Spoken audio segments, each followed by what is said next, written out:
વાત કરું, બરાબર, સૌથી પહેલાં ભાઈ સિંધુ ખીણની સભ્યતા, ઇન્ડસ વેલી સિવિલાઇઝેશન, એમાંથી ક્વેશ્ચન દેખાતો હોય છે દરેક એક્ઝામમાં. તો ભાઈ આ તો આપણને ખબર હોવી જ જોઈએ, ખાલી ગુજરાતની નહીં, આખા ઇન્ડિયાની સાઇડ્સ ખબર હોવી જોઈએ કે ભાઈ તમારા દાઢીવાળા બાબા ક્યાંથી મળ્યા, તમને નતરકી ક્યાંથી મળી, સૌથી વધારે સિક્કા ક્યાંથી મળ્યા, કયા કયા પશુઓ જોવા મળે છે આની અંદર, right. Basics NCERT RS Sharma એટલું ખબર હોવું જોઈએ. આના પછી તમે જોવા જશો તો ભાઈ બુદ્ધિઝમ અને જૈનિઝમ બહુ ફેવરેટ છે. તો ભાઈ બુદ્ધિઝમ અને જૈનિઝમ ખબર હોવું જોઈએ. એની સાથે એના ગ્રંથ પૂછાતા હોય છે, બરાબર, પ્રોમિનન્ટ જગ્યાઓ પૂછાતી હોય છે. હવે બુદ્ધા છે તો એમના સિમ્બોલ કયા કયા એમની સાથે એસોસિએટેડ હતા, કે ભાઈ એમના માતા જ્યારે પ્રેગ્નન્ટ હતા તો એમને સ્વપ્ન આવ્યું હતું કે એમના પેટમાં વ્હાઇટ એલિફન્ટ છે. તો ભાઈ 4 એનિમલ્સ એમના લાઈફના 4 થિંગ્સ સાથે એસોસિએટેડ છે, તો એ ખબર હોવું જોઈએ.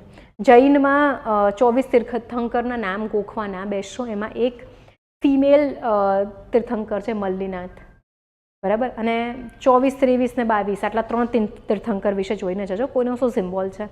અને ફર્સ્ટ વન, બરાબર.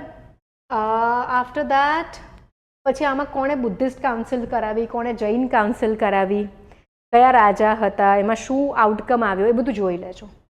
After that I would say Maurya and Gupta are very very important. Maurya અને ગુપ્ત તમને આવડવું જોઈએ. બીજું આયોગના ફેવરેટ છે હર્ષ અને કનિષ્ક.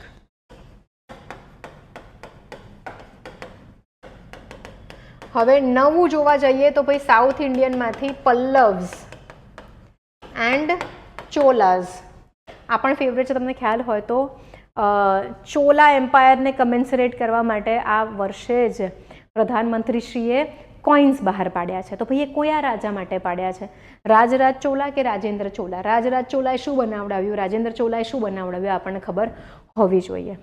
પછી ભક્તિ અને સૂફી મુવમેન્ટ પર ક્વેશ્ચન આવતો હોય છે, કર્યું હોય તો જોજો, નહીં તો પછી કન્ફ્યુઝ થતા નહીં, બરાબર. બહુ કન્ફ્યુઝિંગ ફિલોસોફીઝ છે, દ્વૈતવાદ, અદ્વૈતવાદ, વિશિષ્ટ અદ્વૈતવાદ, બહુ અલગ અલગ વસ્તુઓ છે. જો આવડતું હોય તો કરજો, અધરવાઇઝ લાસ્ટ મોમેન્ટ પર આનું ટેન્શન ના લેતા.